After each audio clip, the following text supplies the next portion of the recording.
Welcome, everyone. We are here, Mav Sports Take, episode 19. Back at you, your weekly podcast for sports, business, and more with myself, Ryan Roberts, at Rise and Draft on Twitter, and Mav_sports for Mr. David Turner. We have seen a lot of adversity through 2020, and tonight we are going unmuzzled to talk about college football, pro football, sports as a business in general. We're coming from all angles. We want to bring you the unfiltered truth about the professional sports world. Tonight we'll be talking with an agent, actually our first NFL agent, Mr. Joshua Grady, who is from Grady Sports Agency. He'll be on in a couple minutes, and we're going to get the perspective from the agent side of everything, because I feel like, David, we've been talking about from the player's perspective, coach's perspective. We've had some coaches on from an evaluator's perspective. We talked about that a bunch. Director of Player Personnel, James Kirkland out of Illinois, from that perspective. Like, we have covered so many different perspectives, but we haven't had an agent on yet, which I'm excited about, man, because, like, hey, money's on the line, right? Like, they're signing some guys for the 2021 NFL draft, and are you going to maybe get a bunch of clients this year? Are you going to maybe hold out into next year? Like, I feel like it's a very interesting position to be in this year, and one that honestly I don't know if I have answers to be honest. No, I'm with you on that. I mean, it's our first. I mean, we had Jill Baxter on with the ladies seminar, and then this is going to be our first young agent. You know, Jill's been in it for 20-something years, and she represents a bunch of different clients. But this young man that's coming on tonight, Joshua, I think he's going to give us a nice comparison to what veteran agents might be doing and what he's going to do, what his strategy is for this year. And also, I want to talk to him a little bit about what he's doing with his current clients, how he's trying to get them jobs, what kind of creative methods he's maybe how to, incorporate this year to try to reach out to teams and let them know his guys are ready to go. So, it's going to be a fun conversation. I'm really looking forward to speaking to him. He's a guy that I don't know too well, so I'm always down to meet new people and extend my database a little bit more too. Absolutely. And we're going to bring Joshua on in just a second. Before we do, as an aspiring scout, do you know the inner workings of a pro personnel department? This week at Friday Night Scout School, we'll be diving deep into the pro scouting departments. We will be talking weekly advanced scouting reports, free agent workouts, and free agent introduction. This is often a department that is unknown until free agent time of the year, but so much more is produced weekly from this department than you would ever even imagine. Don't miss your opportunity to learn about a pro scouting department. Sign up at NFLDraftBible.com. Again, that is Friday Night Scout School, 9 Eastern time this week. Now inviting in to Mav Sports Take episode 19, talking with NFL agent Joshua Grady at Grady Sports Agency. He began in the injury industry, and back in 2016, he represents such players as Byron Cowart, George Campbell, Jordan Wilkins, Leon McQuay, Marcus Lewis, a few others. In the last 4 years that he's been on the scene, he's had draft picks in every cycle so far. He's also the host of Agent Talk podcast, which I have tuned into. Does a lot of excellent work. Joshua, I appreciate you joining us tonight, man. How you doing? I'm good. I'm doing well, Ryan. I appreciate the intro. Can y'all hear me? Are we good? Yeah, man, you're good. Okay. Yeah, I'm excited. I'm excited to be here. You gave a great introduction, man. I just want to be able to provide any value, David. I don't think we've met before. But yeah, just wondering, any questions, any tidbits, any insight I can provide, just let me know. No, I'm looking forward to this interview a lot, Josh. We haven't met before, so nice to meet you. I thank you for coming on Mav Sports Take. Here at Mavs too, we're unmuzzled. Just go and say whatever comes to mind when it hits you. Don't be shy about it at all. We like to get the unfiltered truth to our audience. That's perfect. Yeah, I'm an open book. So like I said, anything y'all got, I'm just here to spread some truth, man. So I like it. Unmuzzled. I have not heard that one before, but I might be taking that one on my podcast. That's coined, baby. That's our trademark. That's patent pending for David Turner. See, I don't know if you can grab it, Joshua, but I'm really excited about this, man. I'm really happy that you were able to come on with us tonight, because we haven't gotten the perspective from the agent side of the world, right? Like, we've been talking from players' perspectives, coach perspective, evaluator perspectives through this tough time in the COVID world, but we haven't gotten the agent's perspective. So I'm really excited to bring you on. I gave the background, in the intro a little bit, but can you just briefly just highlight your football journey for us and tell the listeners out there? We are live again on Twitter, on Facebook, on YouTube. Tell the listeners about how you have gotten to where you are now. Got you. I'll try to keep the story as short as possible, but basically I grew up in Tampa, Florida, went to a high school called Armwood, just a known school, top 25 usually every year. I want to say our senior year. Nobody went both ways, and so out of 22 starters on offense and defense, I think 21 went Division I. So just to give an example, trying to think like Matt Jones, for example, was my high school running back, drafted 3rd round to the Redskins a while ago. Byron went to my high school, starting defensive tackle for the Patriots. You mentioned Leon went to my high school. We just had numerous guys that have just been successful in football, and ended up going to undergrad at Vanderbilt, got my undergrad degree there. Committed. This is when James Franklin was there, so we didn't go 0-9 like this year's team has. We were, top 25 twice, won 2 bowl games. Very respectable, program when I was there, and ended up going to get my master's at redshirt. So I got my master's from the University of Florida. And to keep a long story short, in 2015, so this is when I was getting my degree from Vandy, when all of my friends were going to Senior Beach Week at Panama City, my dad offered an opportunity. He said, you can go to Beach Week, or you can come with me to Chicago to the NFL Draft. There is a good friend of the family named Eugene Parker. Eugene, if anybody knows anything about agents, he's one of the greatest that's ever lived. Represented Deion Sanders, Emmitt Smith. He was a guy. He was actually the first agent ever to give a player their golden Hall of Fame jacket when Deion got introduced to the Hall of Fame. So just to give a little background of Eugene. Again, family friends, went to the draft with him. He represented Dante Fowler, who's from my area. I've known Dante since he was 14. My dad is his godfather. And just being at the draft, it just kind of showed me like what it is like to be an agent. Like you kind of said, a lot of people, whether you are a scout or if you're a college player, you just watch ball, you hear certain things, but it's not until you're actually around the space that you realize a little bit of the ins and outs. And so from there, the plan for me was Eugene to mentor me as I was getting certified. And unfortunately, in 2016, Eugene was diagnosed with cancer. He passed away. His company somewhat disbanded. He had a company at the time called Relativity Sports, was rated number 3 overall in the country in 2015 by Forbes, like a very, respectable agency. And again, to try to keep the story as short as possible, I worked for a marketing firm for 8 months. Just some behind-the-scenes marketing, website creation for Dak Prescott, Jarvis Landry, just some behind-the-scenes things for this bigger marketing firm. And it was at this point that I realized 2 things. And it was one, that I didn't like having a boss. I didn't like having someone kind of telling me what to do. This was my first job. My mom always said, if you do what you need to do in the classroom, Dad said you can do what you need to do on the field, you don't have to work. And so when I graduated, it was just my first job, and I didn't like having someone over me.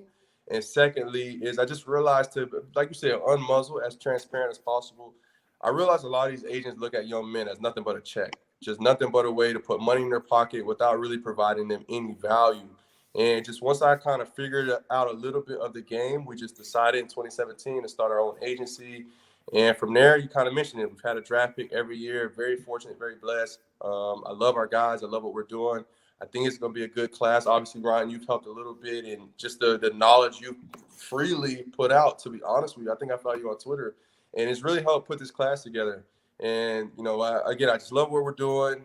We do a lot of marketing for our guys, and just really want to help our guys understand that in regards to working with the agent, I guess in the all-encompassing, like when I signed to Vanderbilt, I said I wanted to make a 40 to 50-year decision and not a 4 to 5-year decision.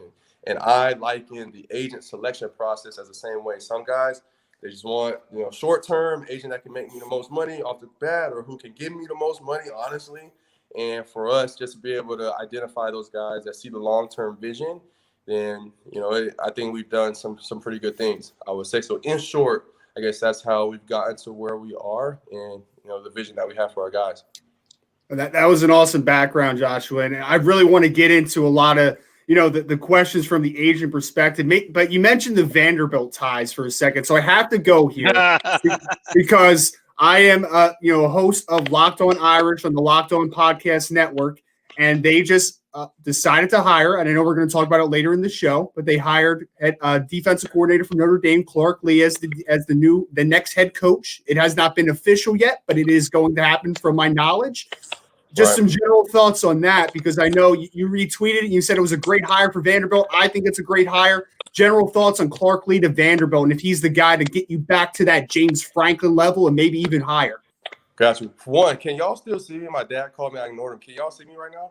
No, I cannot. Okay, let me see if we can get this. and we lost him. There he goes. I'm sure he'll sign back on. I like Well, how you work it. No, I like how you're working this in. When I heard him drop the Vandy thing, I'm like, Ryan's gonna totally run with this. I knew you were. I completely forgot that he had played running back at Vanderbilt. So that kind of didn't even cross my mind. And then we're going to talk about Clark Lee tonight, right? So what a perfect person to ask than a Vanderbilt alum to tell me about the fit of Clark Lee, who I'm a big fan of, who played fullback at Vanderbilt. He's a Vanderbilt guy. How great of a fit do you think that is, Josh? So, good question. And y'all can see me now. We're good, right? Okay. Yep. Yeah, we're good. For one, I know there are some people, typically what you have is, especially for a program that's maybe getting beaten down, they want someone that's going to come in and score points.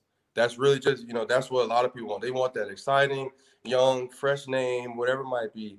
For me, when you look at someone that has ties here, he's from Nashville, went to school here, and you just kind of look at that off the bat, it's like, okay, there's synergy.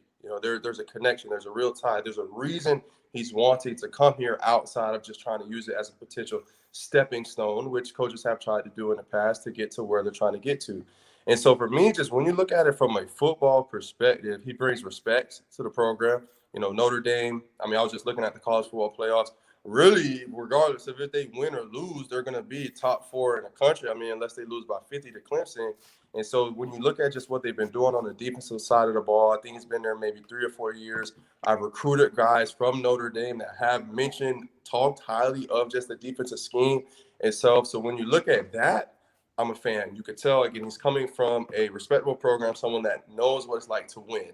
That's the main thing with Vandy is when you just look at the program itself, it's like, have they really been trying to win is a question that a lot of people ask. And to bring him in is he's going to bring the winning mentality.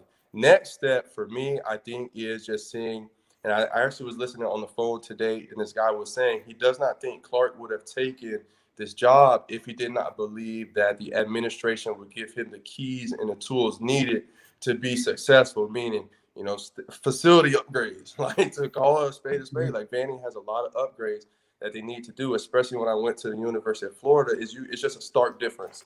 The game day experience, the practice experience, things of that nature. But I'm just looking forward to seeing not just him. That's one thing I realized when I was Franklin. A lot of it goes to the head coach, but we had a great staff. Coach Franklin went on to Penn State. Ricky Roddy, our quarterback coach, is the head coach. I want to say he's at Old Dominion.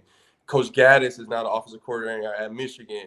You got a John Donovan went to the NFL. Brent Pry ended up getting a DC job. Coach Shoop, I don't know where Shoop. He's had multiple defensive coordinator jobs, and the assistants that we've also had, our D-line coach is now the defensive line coach at the Giants, Coach Spencer.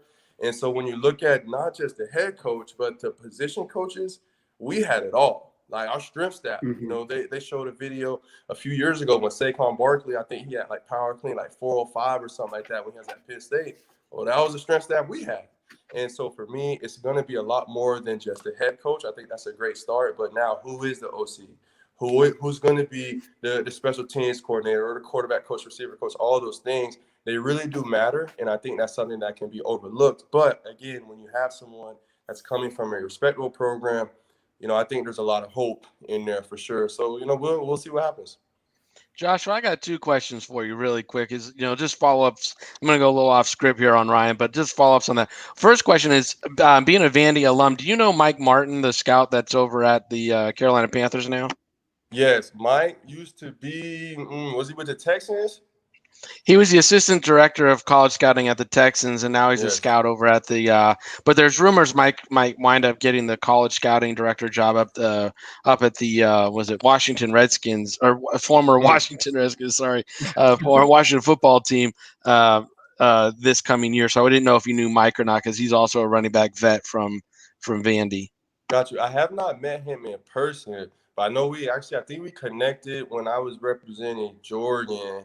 This was during Jordan's pre-draft process. Maybe, I think this was 2018. Yeah, the 2018 draft is when I first connected with Mike. Talked to him a few times since. I want to say it's either him or it's another Martin that's also from the Tampa area. I think that's him as well. That's him. No, that's him. Yeah. Okay. Yeah, that's what I thought. Because I know he went to don't want to say the wrong school, but yeah, we have. He just multiple moved back connections. down to Tampa. Actually, he came from Houston and moved back down there with his family this year. So maybe y'all will run into each other.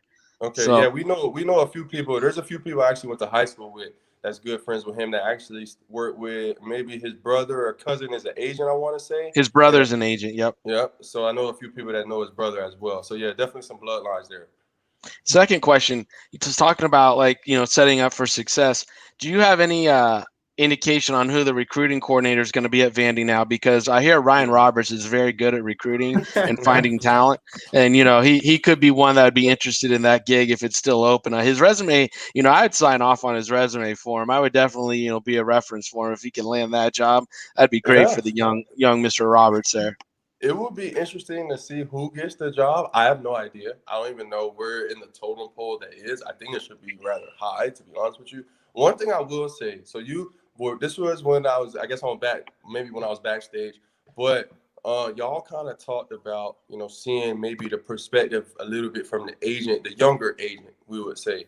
One thing I will say, I don't know how good Ryan is at scouting high school talent, but a major difference that I have seen.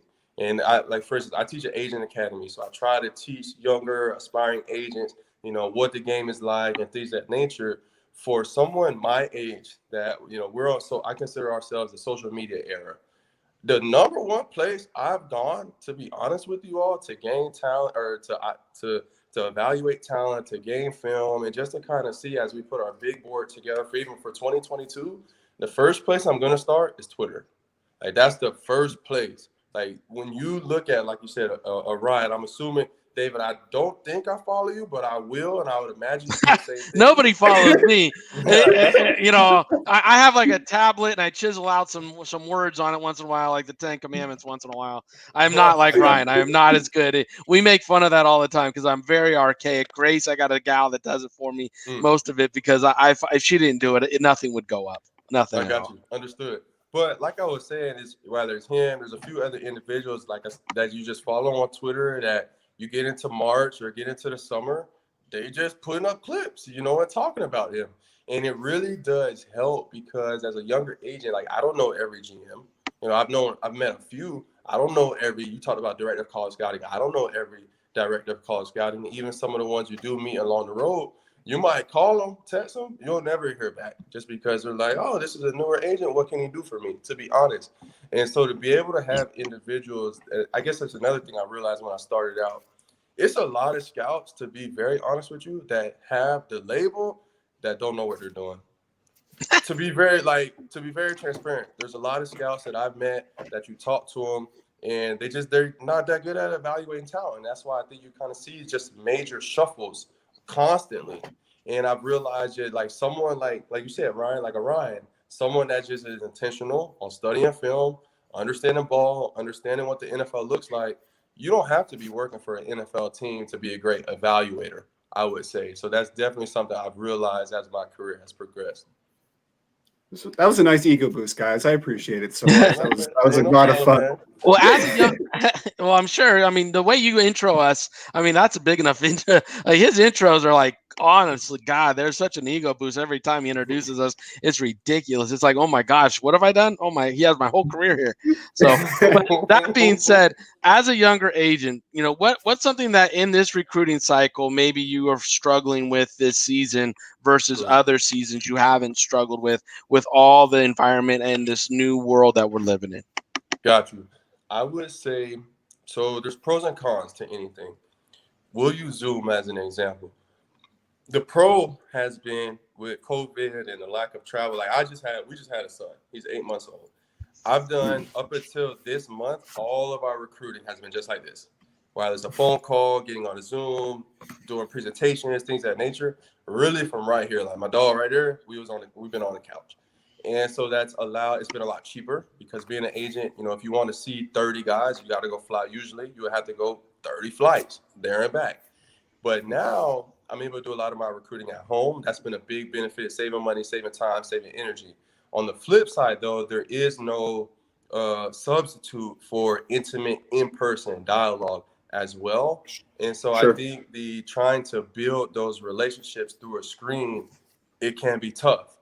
For some people, maybe younger, maybe that's a little easier. But when you talk about the family, the parents that maybe want to be involved in those dialogues and those conversations, this technology is great, but nothing will ever replace being in person. And so I think it's just trying to have the discernment for us. Like even right now, the recruiting cycle, I think once I'm looking at the date, it's December 15th.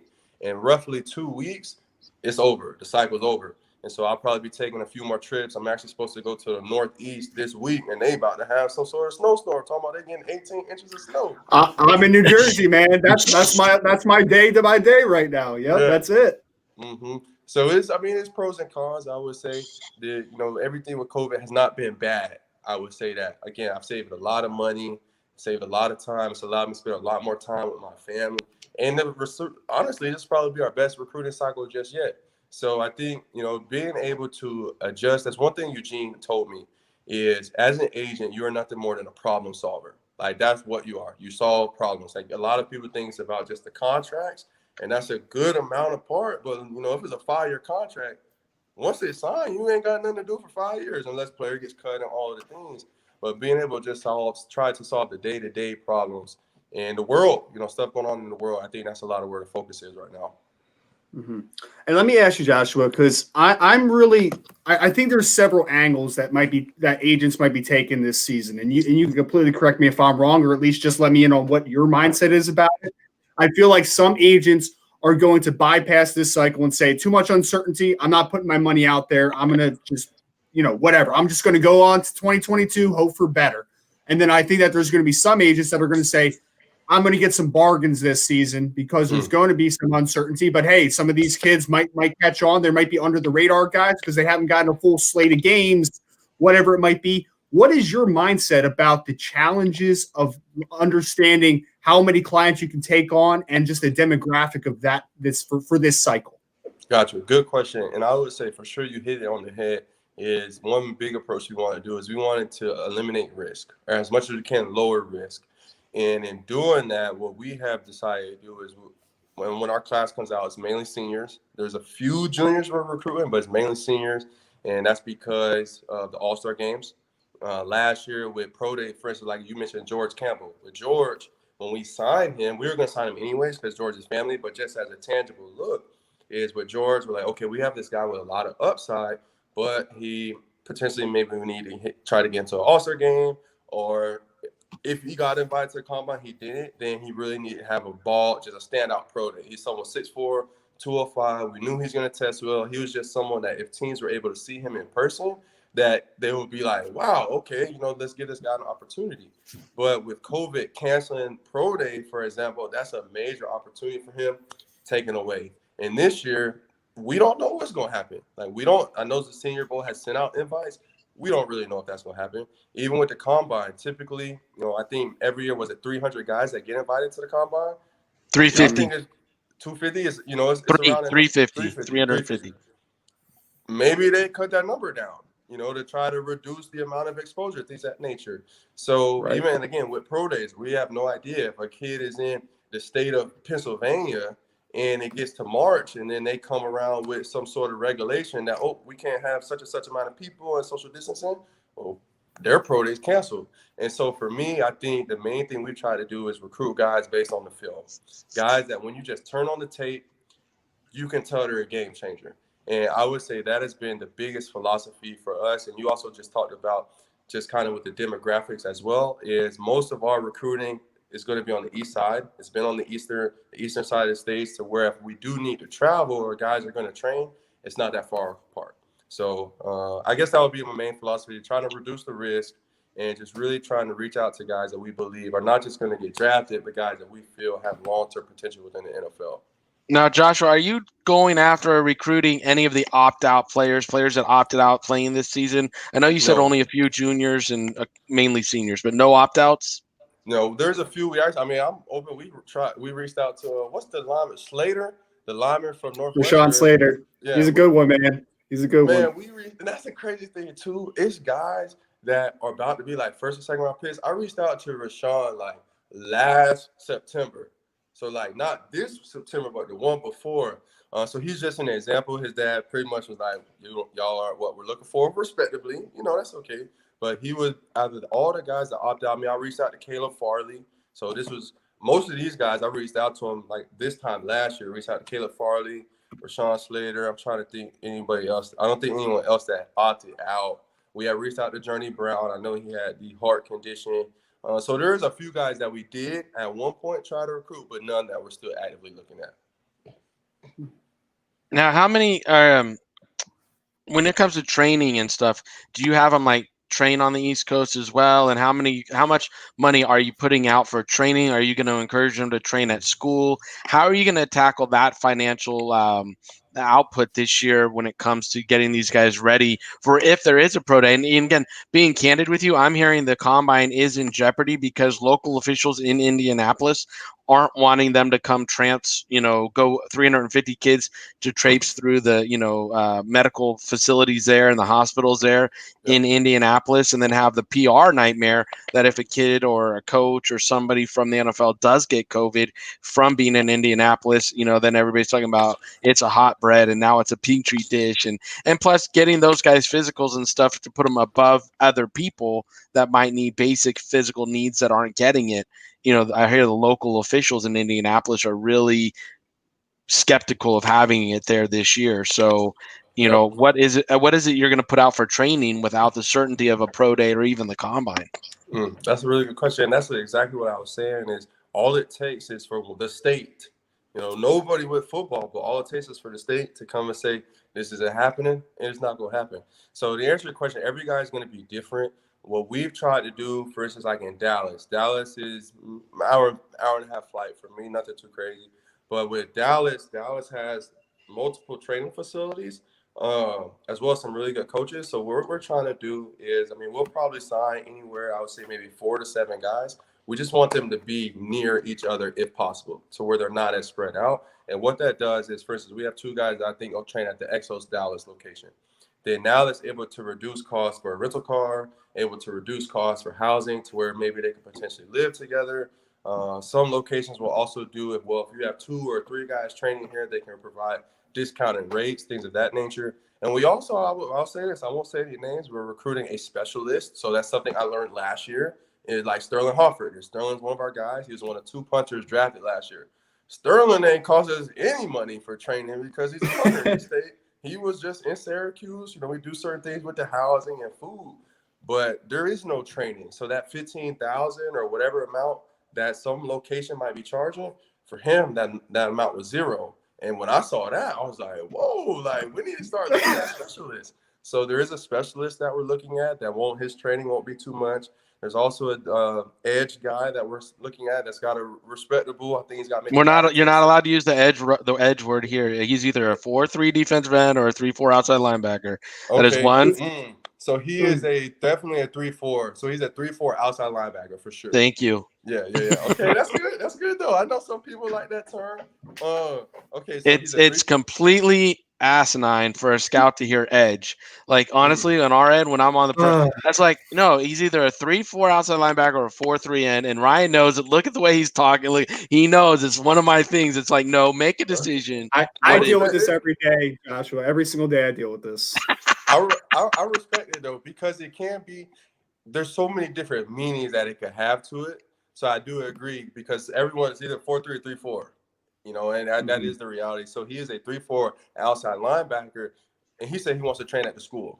And to me, if someone wants to say like Jordan Wilkins, Jordan trained in Oxford at Ole Miss, that's a light bulb, like bigger priority because again, that's saving you upwards of $15,000 for a guy, right? And it makes it now when you talk about like we said with the risk reward, that risk has dropped severely. So I would say in regards to that. That's a lot definitely where our focus is. It's just trying to find areas and different ways that we can reduce the cost, like you mentioned, comparing different training facilities because not all are built the same. You're not going to get the same value for your dollar. So really just trying to look at it as a business perspective because in the past, for us, it was like whatever a player wants, like you get. Just because like you saying yes, out of all these guys that said no, we're going to give you the world. But now as our respectability amongst other, peers and players has increased. I think now we're able to this would probably be our first year. I'll say this, that we're able to tell guys no. This is the first year we're telling guys no. This is the first year that we're recruiting juniors and actually telling them like, yo, you need to stay in school. That's something I've realized with this cycle is it's amazing to me how many, whether it's agents, family, friends, are telling guys. I think, Ryan, like we've talked a little bit about it on Twitter, how many guys I believe are going to leave this year and regret their decision, especially the fact that this year don't even count. And it's like, if you're not someone, if you're a senior, I can understand. Like if you're graduating, you have your degree, you've got the film, the production, I can completely understand. But if you're a junior, sophomore, redshirt sophomore, and you're not like a first, second, or even a third round lock, you should 1,000% return to school. No questions asked. I'm with you, man. Like I am like, if you're not a top 300 player with this year not counting, even if you're a senior, go post grad, stay in school, and let normalcy hit, especially if this COVID vaccine is going to be around. Everybody's going to get inoculated before the fall next year. Like, go get it and get your money next year when there is that. But even with 200 kids in the transfer portal, I heard today. That's crazy. I know, it's crazy. There's not enough scholarships. People aren't going to graduate enough players to move 200 kids around, plus get high school kids signed. It's just like the advice that people are getting, like you said, Joshua, I'm just baffled. Like people cannot do math. It is just baffling.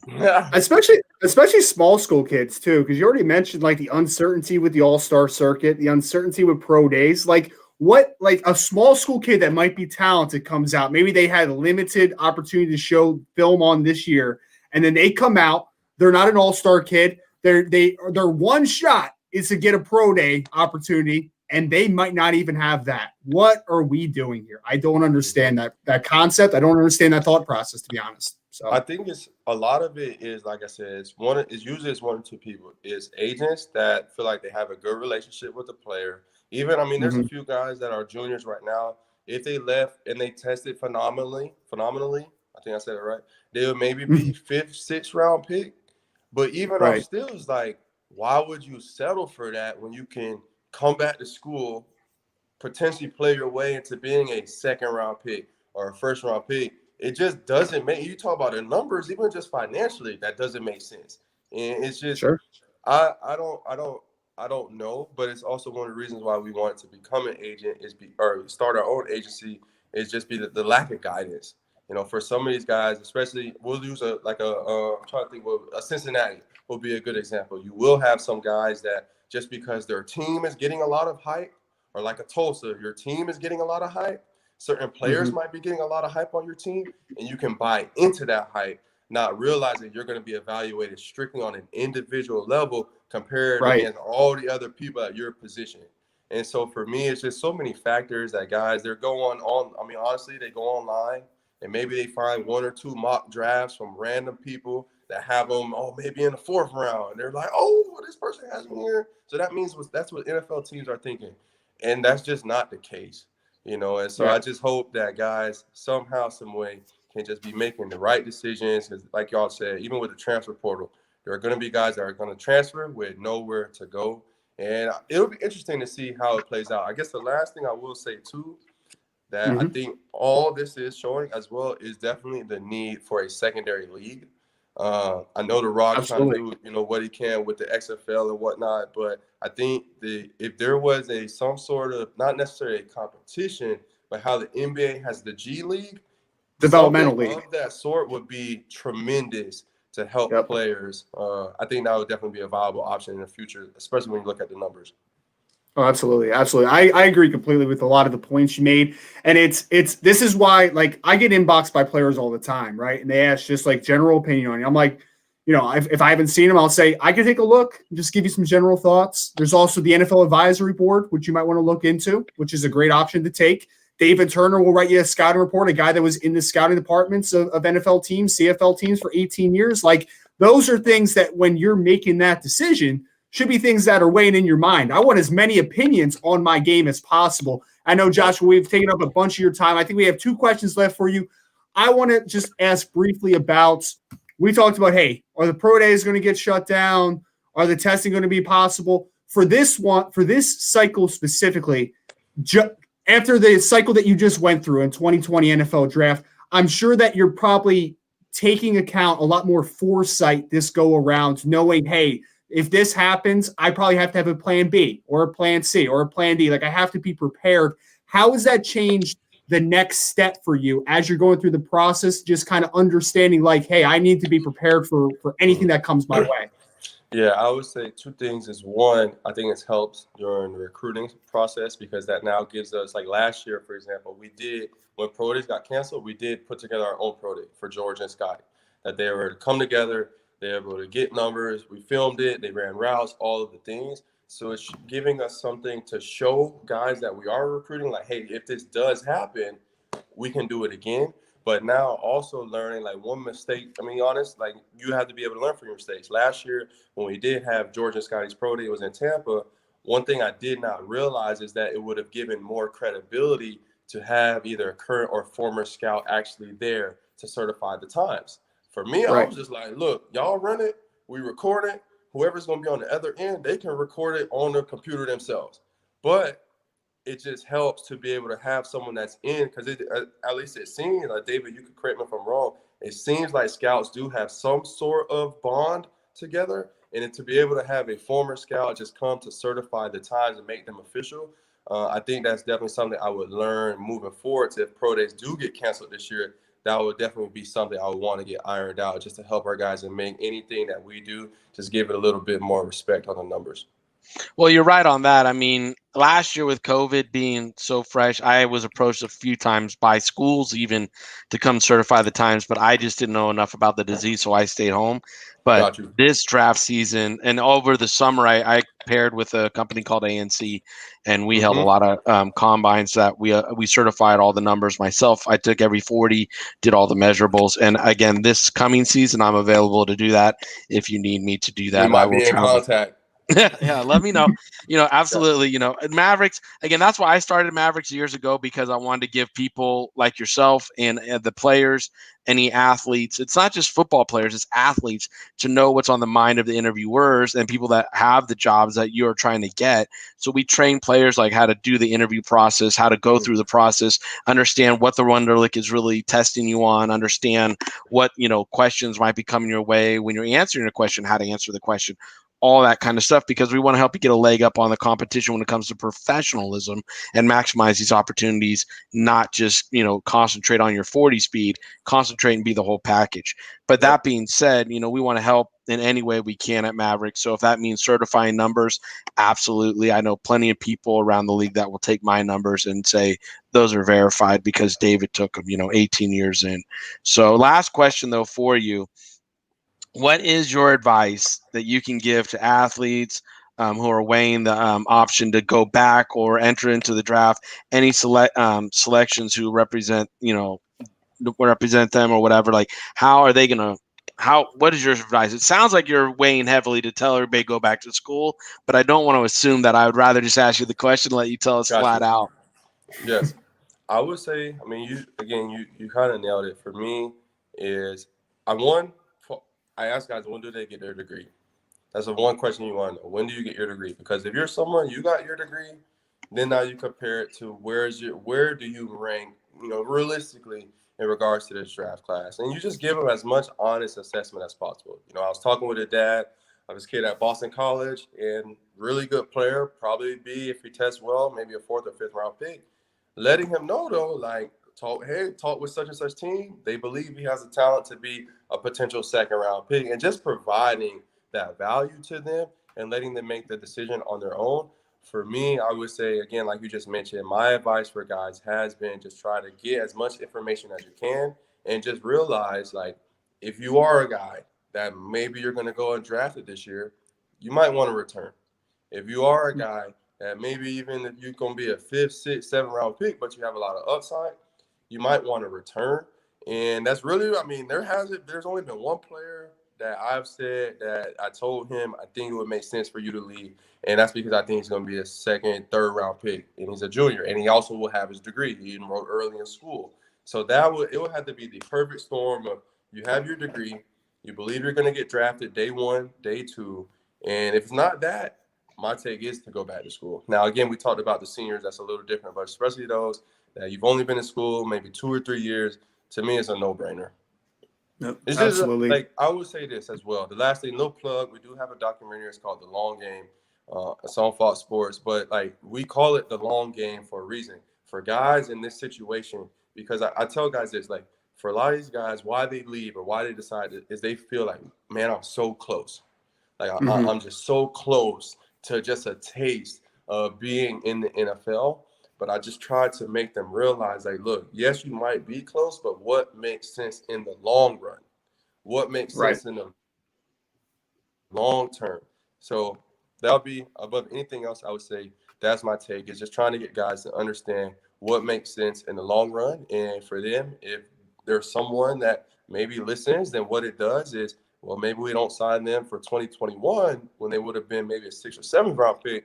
But come 2022, they look back and be like, man, I remember when I talked to Grady while all these other agencies were telling me to leave.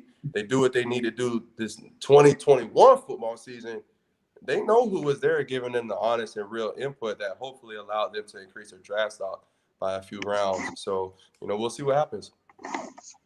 Awesome. Well, again, we're here with Mr. Joshua Grady of Grady Sports Agency. Josh, we appreciate you again, man, taking some time with us tonight. Giving you the floor if you want to plug social media, the website, wherever we can find everything that you're doing. Got you. And David, I am gonna follow Mav Sports on Twitter as soon as we get off of this. But yeah, I'm on IG, Twitter at Agent Grady _ Very straightforward. Our website is gsafootball.com. Grady Sports Agency podcast, Agent Talk. We're on Apple, Spotify, YouTube, all the things. And anybody, if there's anyone listening to this, if you want to be an agent, marketing rep, things of that nature, if there's any way I can help, I just want to be able to give value. Feel free to reach out to me on any of the platforms. We'll chop it up. And if y'all have any hidden gems as this next draft cycle starts, my DM is always open. Okay. So yeah, just let me know. But Ryan, David, I appreciate y'all having me on here. It seems like I can tell already y'all provide good value to the people listening. So, if anything else, whatever it might be, any way I can do, just let me know. Appreciate Just it. make so sure much. you send Ryan your stuff so I can get you some Mav gear and I'll rep it. And I'll send it out to you. I'll get it out to you as soon as I can. But yeah, I'll send you some and we'll get you some Mav gears and let you rep us a little bit. That'd be great. I really appreciate all your time tonight. I know we tied you up longer than we had told you. It's all good, man. My wife she's on the Peloton right now, so she said, "Go ahead, take your time." So we're good. Yeah, awesome, Josh. Yeah. I love it, man. So just send me your mailing address. We'll get you some Mav Sports gear, brother. Appreciate it. We'll talk again soon. I know I have some more hidden gems for you, though.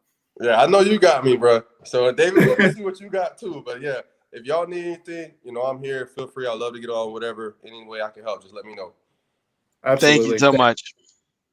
Y'all have a good one. See you, man. Oh, David, that was fun, man, wasn't it? That was a really good interview. I enjoyed that thoroughly, to be honest.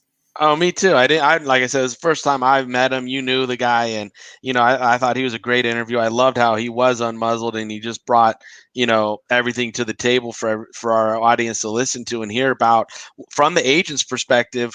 He's telling guys to go back, get their degree. He's telling them to go get more film and then have an opportunity to test when the tests come around next year, because this year is so uncertain. And what I loved about him is he's real. He understands that it's not a perfect storm this year. It's actually a very difficult one for these young men to make it. And he realizes that pro days could be canceled. All-star games are going to be off the normal circuit. So it's really difficult. So let these young men enjoy being in college and being kids still. Don't put them out into the workplace where they're going to find rejection right away. Yeah, absolutely. And I feel like he has a good perspective because he's a former player, former college athlete, and now he's transitioned to the agent side of things. So he knows what these guys are kind of going through a little bit, the emotions of what's happening being a college athlete, making tough decisions at a young age. Like I feel like he has a good head on his shoulder. He's doing some great things. Hey, 4 straight year, your first 4 cycles, you have a guy drafted, not off to a bad start there at Grady Sports Agency. So again, thank you so much to Joshua Grady for coming on with us tonight. We want to transition into some of the topics of the week. First and foremost, I know, David, we talked with Josh on this a little bit, because he's a Vanderbilt grad, Clark Lee. I want to hear your thoughts on this, though. We got Mr. Clark Lee, defense coordinator for Notre Dame. So they are getting ready for the ACC championship game this year. Their second matchup against University of Clemson in a big game. They look like they're playoff bound unless some crazy stuff happens in the championship, in the ACC championship game. They get blown out, let's say. But it looks like they're in a good spot. Clark Lee is one of the best young coordinators in college football, in my opinion, one of the best assistants. I think we were talking maybe a couple weeks ago, and I threw out his name like, hey, this is probably a guy that's going to get a head coaching job pretty soon. I didn't think it was going to be this offseason, but hey, perfect storm. Going back home to the University of Vanderbilt, where he is he had all his undergraduate and graduate degrees from the school, played football there. What's your initial thoughts on this? It seems like maybe not the best timing for Notre Dame. The National Signing Day is tomorrow, but hey, man, they got Vanderbilt got who I consider to be a very good coach. Yeah, I think I think you hit it right on the head there with Notre Dame, hoping that Clark Lee would have maybe announced, after the Clemson game, or Vandy would have held out a week or so just to let them get some recruits locked up and then move. It makes the ideal match. I think Vandy, is feeling pressure from a few different sides, and they didn't want their job to be, lingering and sitting open. So they went and got their guy, and I think he's a really good young coach, and like Joshua was saying, he's got ties to the school. He's got ties to the area, so recruiting avenues and paths to them should be pretty good. And Tennessee isn't what it used to be. I mean, I think they're up and coming. I like what they're doing at Tennessee, but again, they're not what they used to be. They're not, the juggernaut they once were. So I think Vandy, and again, the problem there that it's, I think, always been there is the admissions. If admissions is going to hold these high standards for like they do with the rest of the crew, your recruiting pool, of talent goes down a little bit, and you're trying to compete in the SEC, where maybe Florida and some of these other schools don't have those high recruiting standards. So if they're gonna, I don't want to say downplay it, but at least give it a curve, grade it on a curve a little bit to help him fill that roster up, then I think you're going to see and I love Vandy. I mean, I know the facilities and things need a little upgrading, but I think as a location, as a school, as a place to go to school there in Nashville and everything, it's a beautiful spot to be. So for me, I'm really excited for him to go there. I think it'll be a great opportunity. It's going to be a program on the rise. Somewhere I'm gonna watch for that, intently. I've been watching. I had a friend there.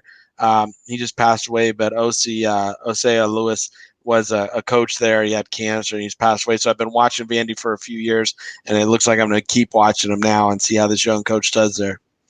Yeah, and I will say Vanderbilt has shown, right? Like, people make jokes about him being like the bud of the SEC. We saw when James Franklin was there, though. They were 8-9. I think they might have got to 10 wins one season. Like, they can compete, I think.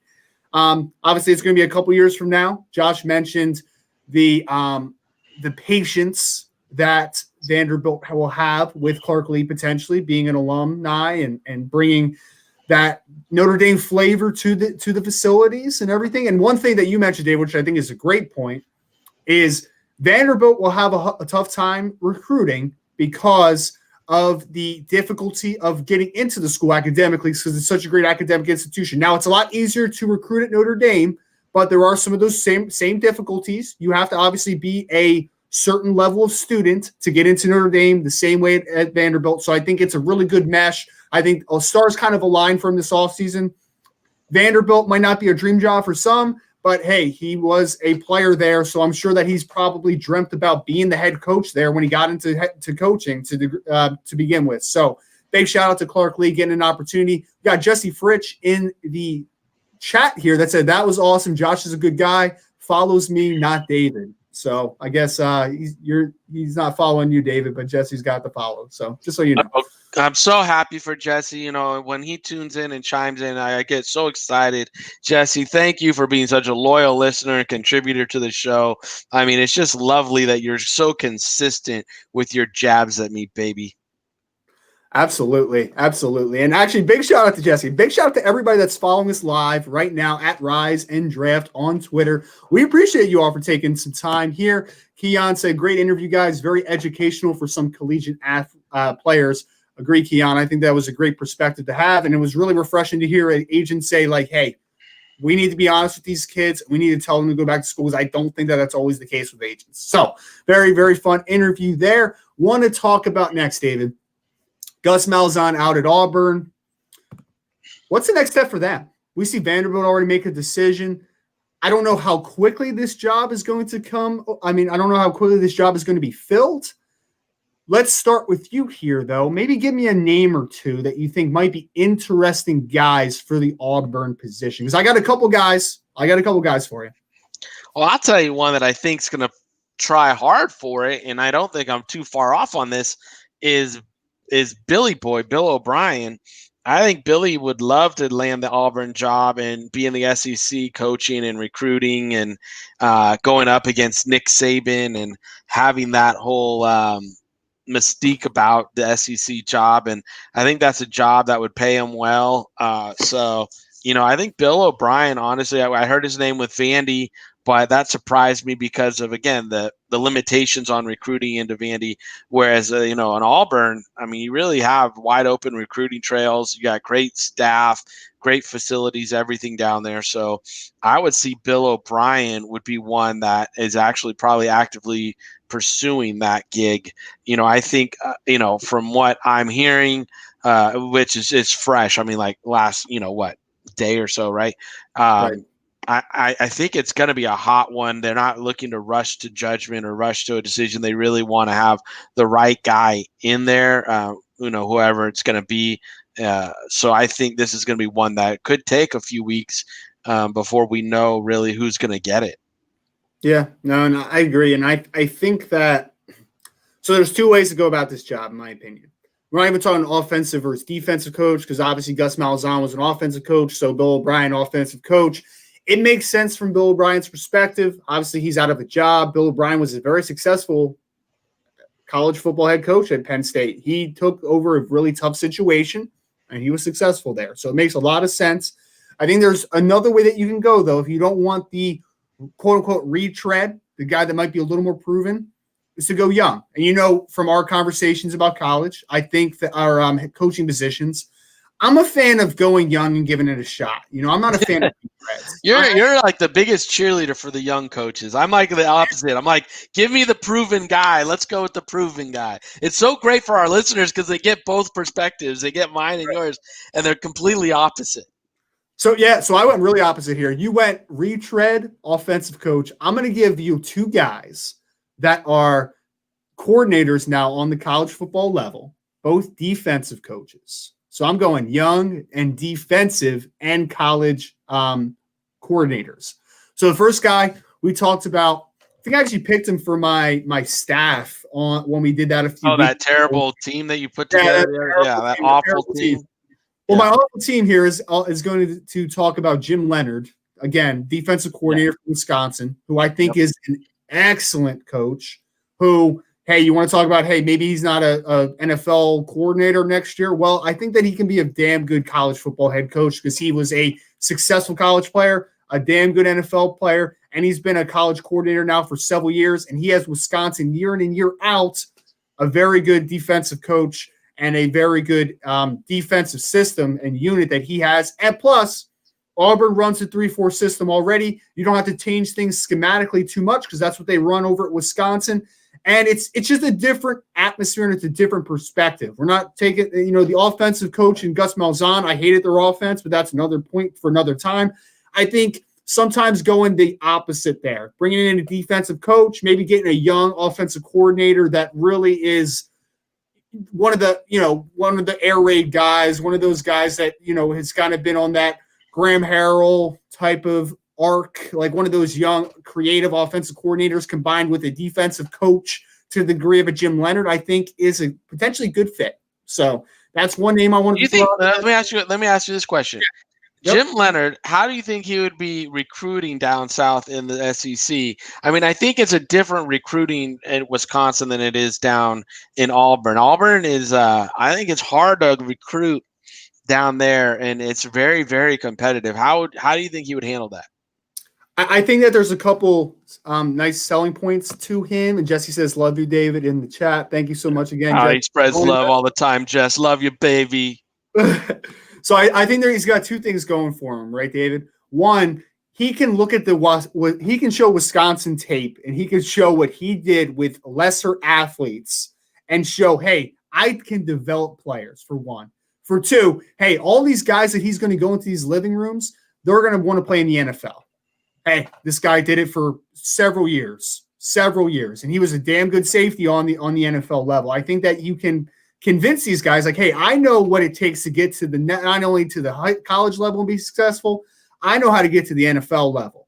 And he's a young guy, and whether or not you want to argue with, like, hey, been there, done that type of thing, Jim Leonard could probably interact pretty well with the younger crowd because he's still a relatively young guy. I think he might be 40 maybe, which isn't like a super young coach anymore, because now we see guys 32, 33 being head coaches now. Yeah, but I that's think Jim Leonard, in my mind. Yeah, but I think Jim Leonard I think he would have no problem recruiting, to be honest. I think there's a lot of selling points to him. The last name, and I want to hear your opinion on this is a very big dark horse, okay? Very big. Dark horse, love it. Defensive coordinator. I actually want him to be the next Notre Dame defensive coordinator, but I don't know if he's going to settle for another defensive coordinator job because he's already a defensive coordinator. And that is Marcus Freeman, who is the defensive coordinator now at the University of Cincinnati, who played linebacker at Ohio State. I think he had a couple calls in the NFL, but he is an excellent young defensive coordinator at Cincinnati, has them a top 10 team in the nation right now. That defense is excellent, has been for a couple years. Has been under Luke Fickell now for a few years, who I think is going to have a big job very soon here on the college football platform. I actually thought about maybe Luke Fickell as the next guy in Auburn. That's what I was just going to say. Is like, why would not Fickell down there? Because I think Fickell makes more sense than his DC at this point. I think the DC, if he wanted to be, a head coach, I think that Auburn job is too big for him, to be honest with you. He would have to get something else. I mean, it's the SEC. Look at all the names in the SEC that are coaching there. I think to win in Auburn, you need a bigger name, and Fickell is a big enough name.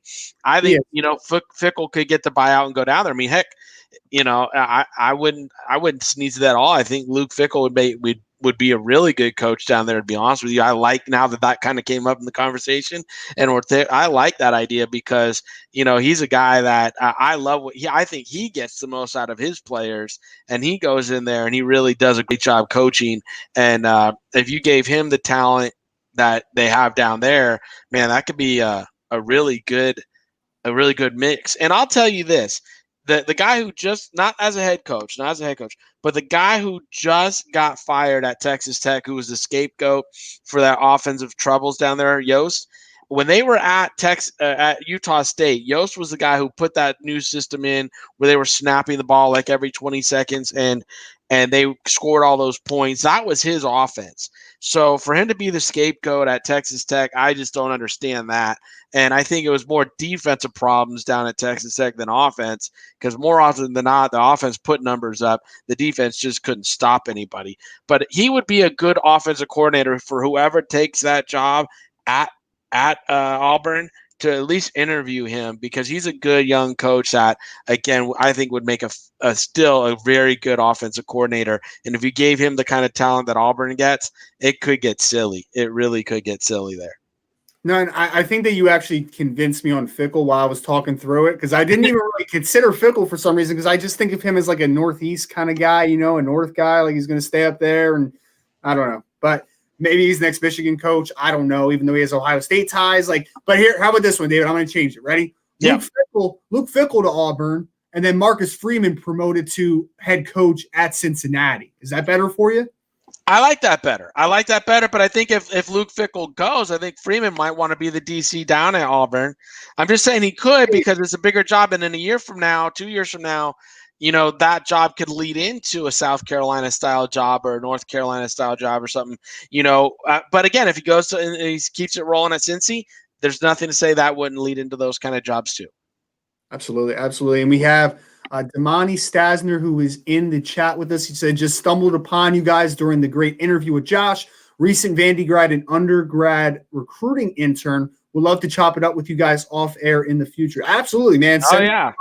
We will absolutely chop it up. We appreciate you for being live with us and enjoying the interview. And now the rest of the podcast. Appreciate you, Damani. Absolutely. Give us a follow, man. Shoot me a DM. I'll be able to connect anytime here. Next topic we want to get into. Got to buzz through these because we got some fun mailbags tonight. We're going to do the mailbag at the last segment, as we always do. Pac-12 championship game. Right now, we are scheduled to see the USC Trojans. I almost said Fighting Trojans for some reason. I don't know why. Because every road goes back to Notre Dame for you. That's why. No. The Fighting Irish, the Fighting Trojans. What do you got on the brain? The Fighting something. Well, I hate USC anyway, so it doesn't matter. I know you do because you're a Notre Dame guy. All right, man. All right. Chill out. David, stop blowing my stuff, okay? All right, so we got the USC Trojans now slated to take on Oregon potentially over Washington, who is dealing with some COVID concerns. So, David, let's paint this picture real quick, okay?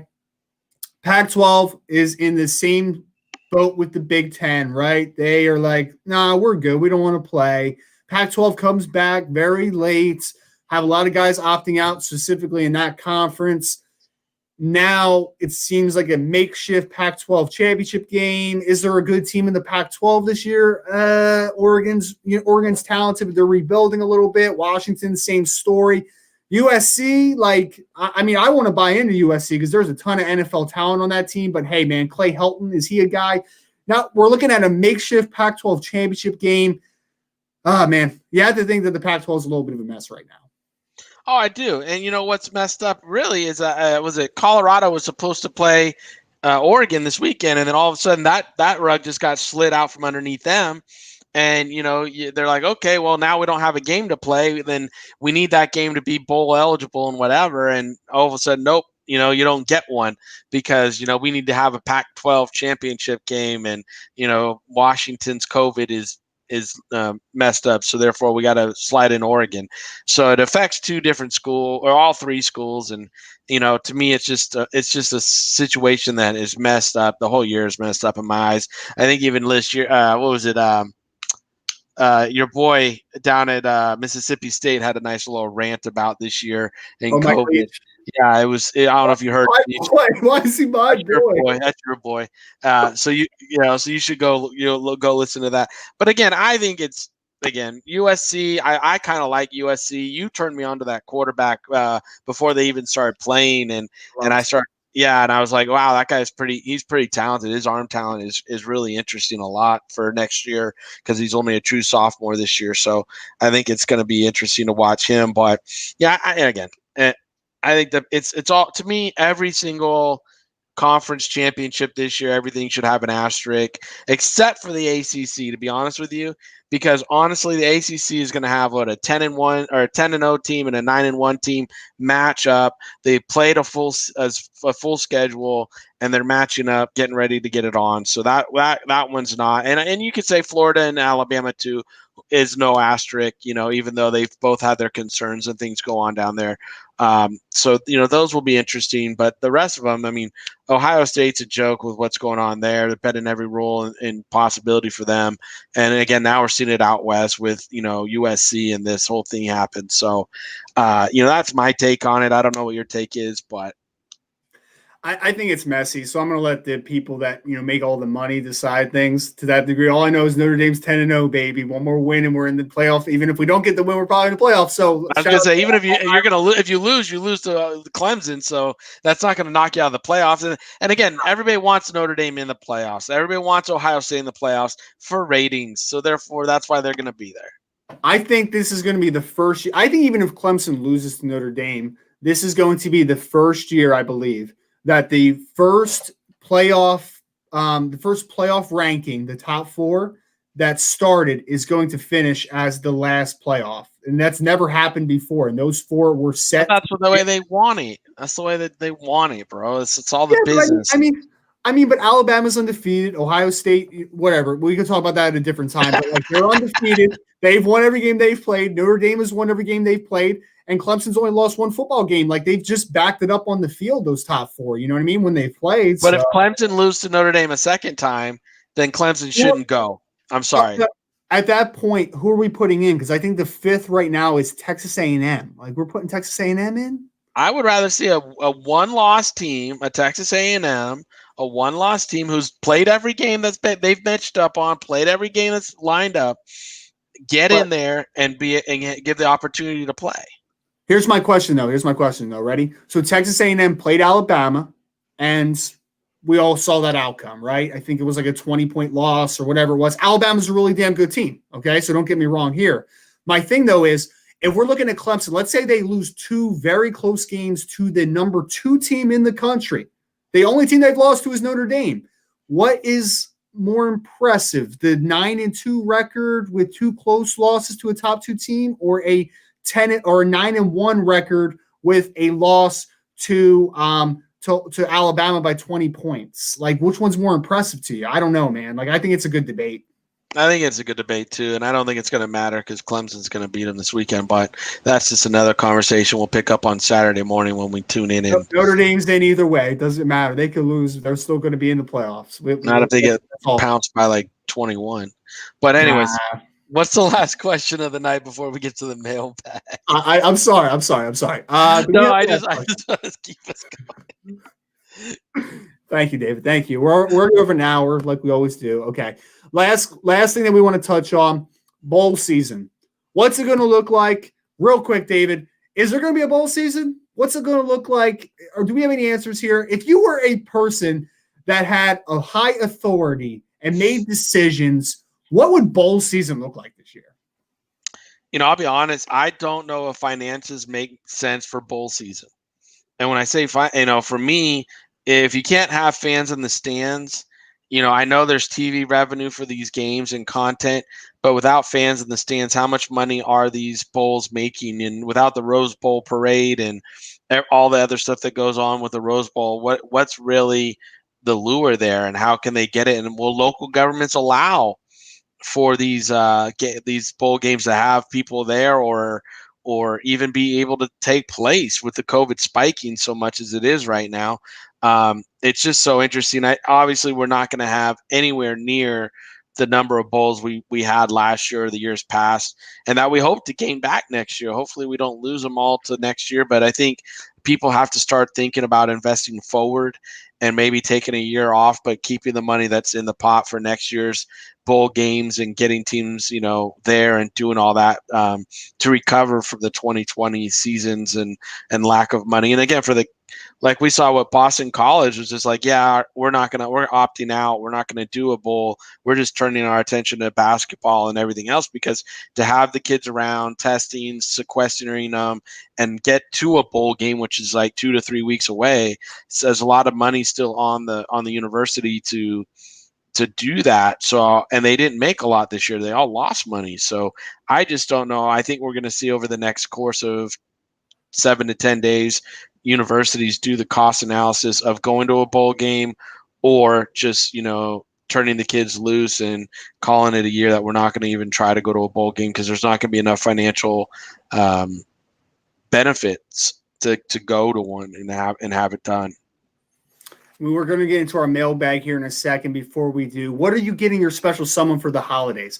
Well, if you really want to get them something they will remember and cherish forever, purchase them a consulting package from Maverick Sports Consulting. It's the perfect gift for the aspiring athlete, coach, or agent in your life. A consulting package from Mavericks will be a gift that continues to relinquish revenue long after their training is complete. With so much to give, think of your loved ones this holiday season with a consulting package from Maverick Sports Consulting today. Visit mavericksportsconsulting.com for more information. David, we had some great mailbag questions this week. Again, man, I really appreciate everybody who submits questions each and every week, because we just continue to get some awesome ones, and we got some fun ones here. So I'm going to start with Monsmoy, hashtag White Farmers Lives Matter. Okay, yeah, that's a name on Twitter. That's a name on Twitter. It's a new one. I don't think he's following me, but I'm sure he's following Jesse. Yes, I'm sure he's following Jesse if Jesse is still listening. Strong D-line or strong O-line? One or the other, which is more important? Ooh. Oh, it's a good one, right? Ooh, why put me on the spot with the hog malas up front? Ooh, good. I think I got an answer here. I think I have an answer. I gotta ponder this. You go. I'm going offensive line. I feel like there's more things you can do to neutralize the defensive line with quick passing game, misdirection. If you have a damn good offensive line, man, like, you can't get around those guys, like, you can't. What are you going to do? I think that all good offensive line makes running game easier, makes the passing game easier, makes quarterbacks more comfortable. I think I can get around a subpar defensive line, but if you have a dominant offensive line, I think that really speaks volumes to success. See, I'm just the opposite when I'm thinking through this. I'm thinking, well, because if you got a dominant defensive line, then you don't have to blitz as much. You still get pressure on the quarterback. You turn the ball over. You cause long field, or you cause your offense to have better field position. You get the pressure on the quarterback. You don't get run all over. And again, an offensive line, even if they're like not an A, say they're a B or C plus, you typically can run the ball with those guys. You can have a quick passing game, get the ball out quick. And still protect the quarterback with some slide protection, some max protection, some 70 stuff. So, I mean, keeping tight ends and chipping running backs out to help the guys. So I'm almost I think I have to go the opposite, man. I think I have to go. I'd rather have a dominant that's your bit. D-line. That's all. That's just your I bit. gotta have the pass rush, man. I gotta go with the pass rush. Man, my thing is like, so I'm watching the Los Angeles Rams, right? Because I'm a Rams fan. So from last year, right, their offensive line was in shambles. So many injuries, so many different groups that they had to piece together. It was awful. What's the biggest difference with the Rams this year? It's not coaching. It's not quarterback play. It's not even the defense. The pieces are the same. The biggest difference this year is the offensive line has stayed healthy outside of Andrew Whitworth. Now has been banged up for a couple of games. The offensive line has been so improved that this team went from a 9-7 team that looked like, hey, they might be on the way out here. You know, they might be a team that is really going to take the next step downward, and they're going to be in a rebuild, and they're going to be in a bad rebuild because they're paying a quarterback a lot of money. But they have gotten that ship righted. They're right now 9-4 in contention, possibly for the first seed in the NFC. And I think that the biggest difference is, again, the quarterback play, the coaching that you usually talk about. It's the offensive line, the ability to stay healthy. See, I think the defense is really leading the Rams right now. That's why nobody wants to match up with them, because that defense, Aaron Donald's just such a beast in the middle. And I think the defense He was a beast last year, though. He was a beast last year, too. I understand that, but I'm saying, like, for me, I don't think if you look at the Rams offensive line right now, they're not an A. They're not an A plus. They're like a B. Though. They're a B. Good. They're a B. Yeah, but last year, what were they, though? What were they, well, like a D? Hold on. Here's the point. Here's my point. Yep. If you have a B offensive line and an A defensive line, you're good. And the question wasn't that your offensive line is going to be an F. It said your offensive line is not going to be as good as your D line. Do they have an A defensive line though? They have Aaron Donald and a bunch They of do not have an A. They do not have an A offensive line. I meant defensive line. I'm sorry. They have Aaron Donald and a bunch of okay players. I wouldn't really call that defensive line great. No, I'm not. I'm just saying, like, for me, I think the D-line, if you grade it out across the board, the D-line is still going to grade out better than their offensive line. And I think the offensive line are good run blockers. They get the ball out really, for the most part, under 3 seconds. So the quick passing game is great for them, and it helps that offensive line out when you get the ball out like that. So that's why I'm saying, like, I think you can scheme out the offensive line a little bit. If you're from behind and you're just like letting people pin your ears back, you're going to be completely exposed with a bad offensive line. I get that, but if you're in the game, you're within striking distance and like 7 points or so, and you can still incorporate the run game and help your team with short passing game, and your receivers can turn it into long yardage. You can get over it. I think a bad defensive line gives too much advantage to your opponent. Well, I'll say this to Mon's boy. Both. I want both. I don't want to pick one. I want both. I want both, baby. I'm greedy. I'm greedy. So I'll take both if I can. And we wonder why we always go over time. It's because David just disagrees with everything I say. So we have some little discourse. Young man, I just got to show you how incorrect you are. I gotta make sure you fucking understand what the old dog freaking is telling you. All right, Al, relax. Next question for Mr. Al Davis. Cody Felger asked, "What would your 40 time be?" And I don't want this, David, because I know you're hobbled right now.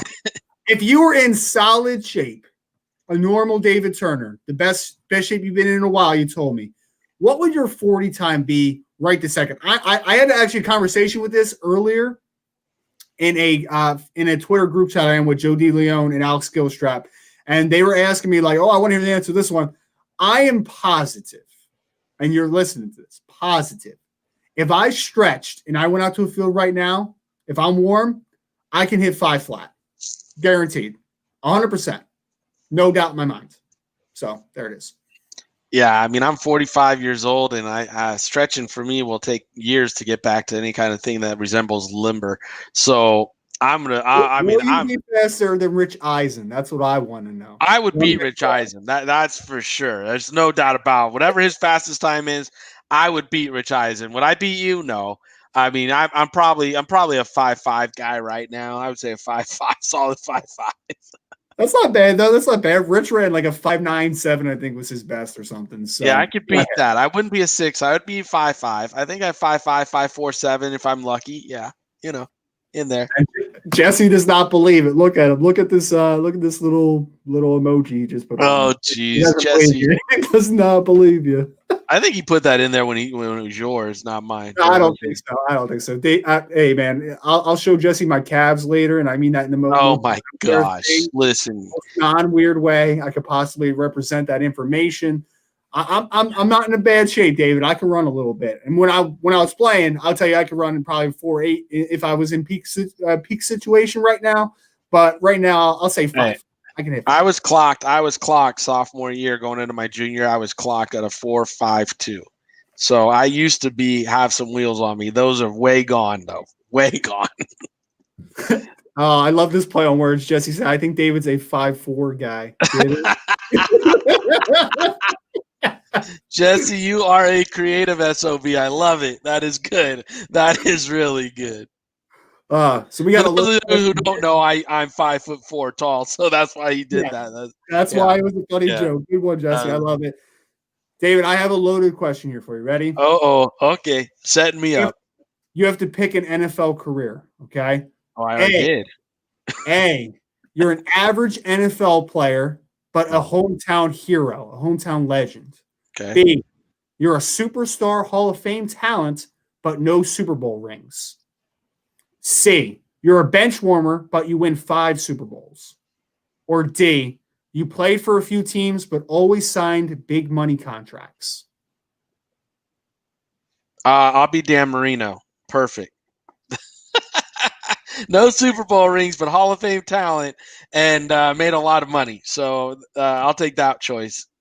Okay. All right. Yeah, I think I would probably take the same there. I want to leave a legacy, right? Like I always talk about that with like my daughter now, right? Like I want her to be proud of dad and to remember dad for like all the awesome things that he accomplished, and 5 Super Bowl rings is great, but like if you didn't really contribute, were you really a part of the team? You know what I'm saying? So it's all, they're all positive. There's an aspect to each one of those that are positive. You know what I'm saying? Like each one of those has a positive, because at the end of the day, you're getting to play a game for a high salary in the NFL, no matter what it is. I mean, even a rookie base contract, is $587,000 next year.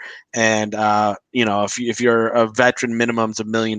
So, I mean, if you're making that kind of money, that's helping do everything for your family and all that. So again, there's no bad answer there, but if you ask me, I'd be a superstar, Hall of Fame guy, always on the verge of hopefully winning a championship.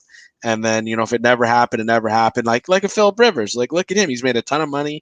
He's on the verge of winning, had a ton of babies, and on the verge of, possibly winning a Super Bowl, maybe not in his career, but he's still going to be a Hall of Famer.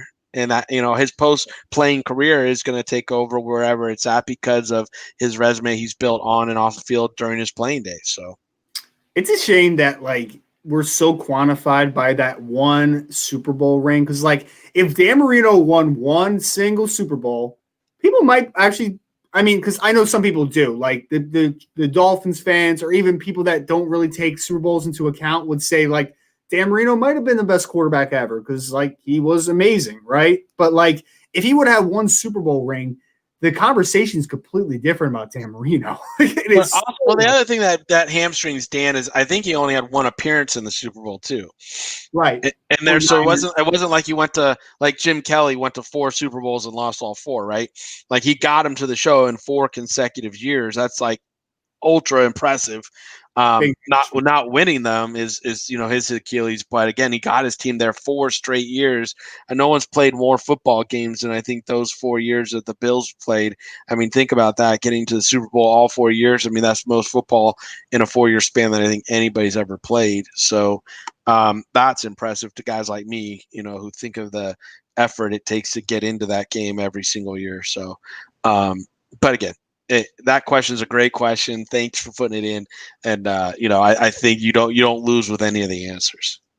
Absolutely, and shout out to Craig Forrestall at @that_sports_guy. Big shout out to him. Been on his podcast before. Awesome guy. Jesse wishes you good luck with surgery, David. I know that you thank him so much for that, and thank everyone out there who's keeping David in your prayers and best wishes.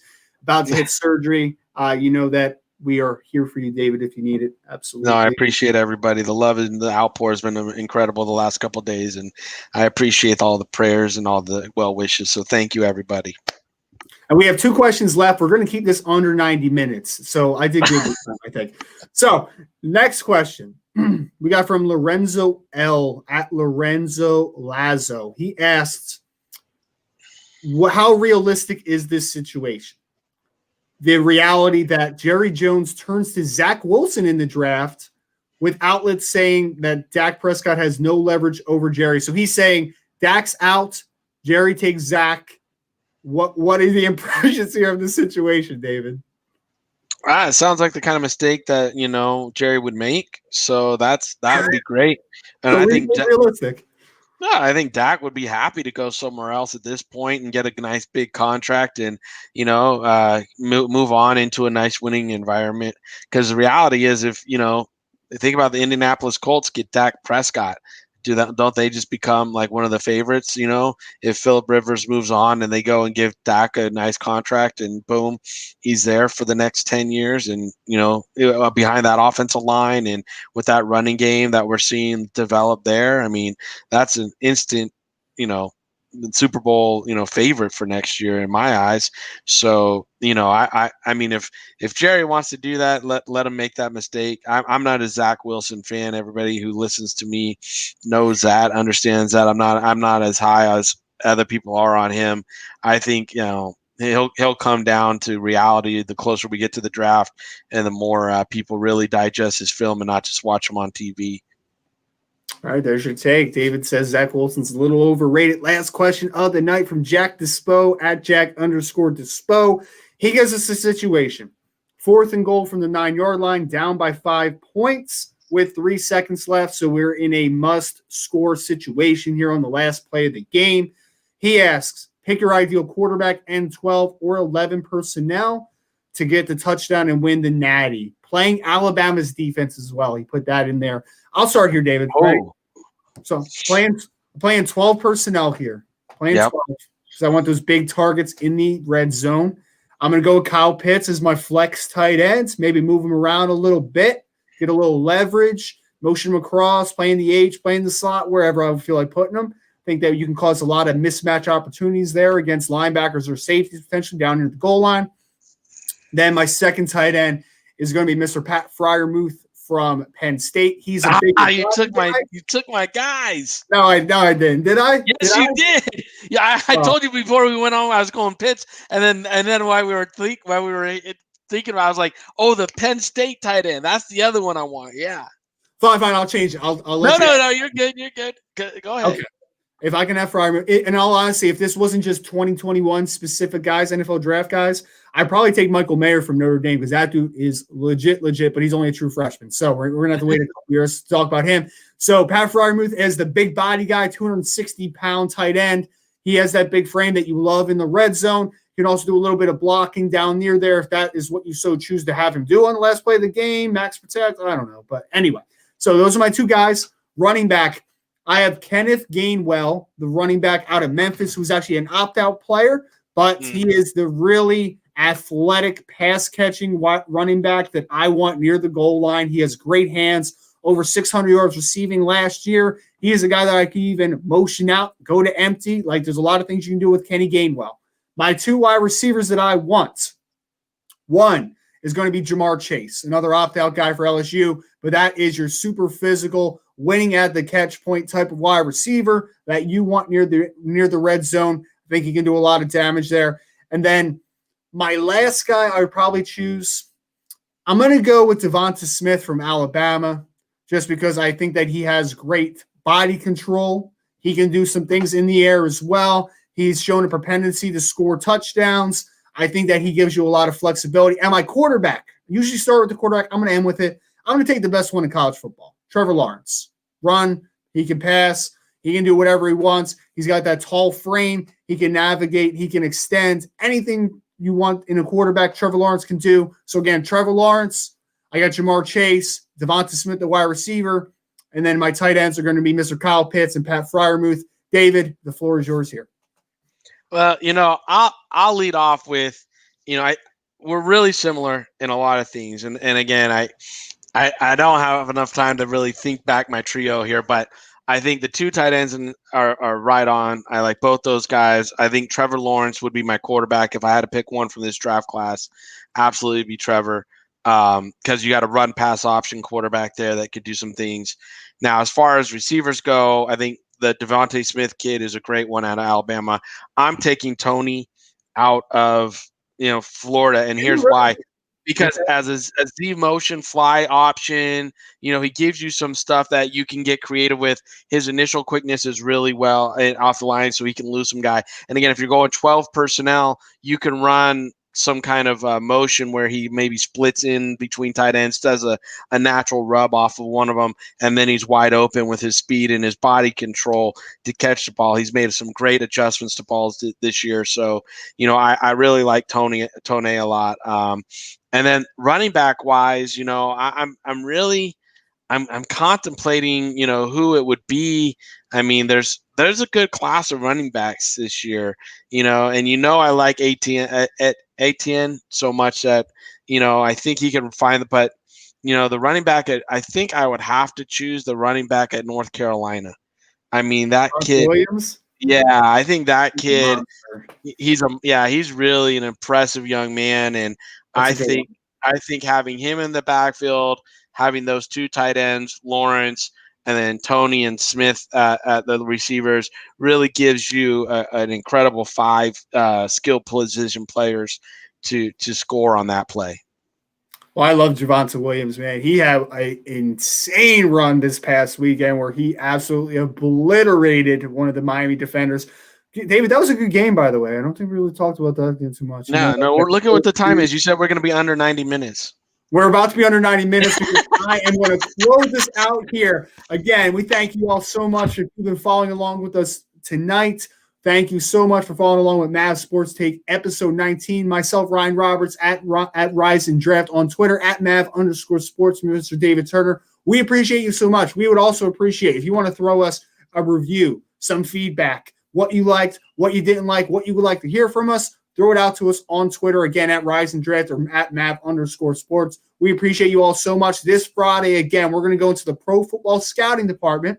So make sure to sign up today at NFLDraftBible.com. Make sure to check out MaverickSportsConsulting.com for the packages. We are right on the cusp of official kickoff of draft season. So very important decisions that are about to be made. So make sure to check out MaverickSportsConsulting.com, NFLDraftBible.com as well. We thank you all so much for taking the time tonight. Make sure you like, share, and follow us on Twitter, Instagram, LinkedIn, and Facebook. We thank you all so much. We will see you again next week, same time, same place.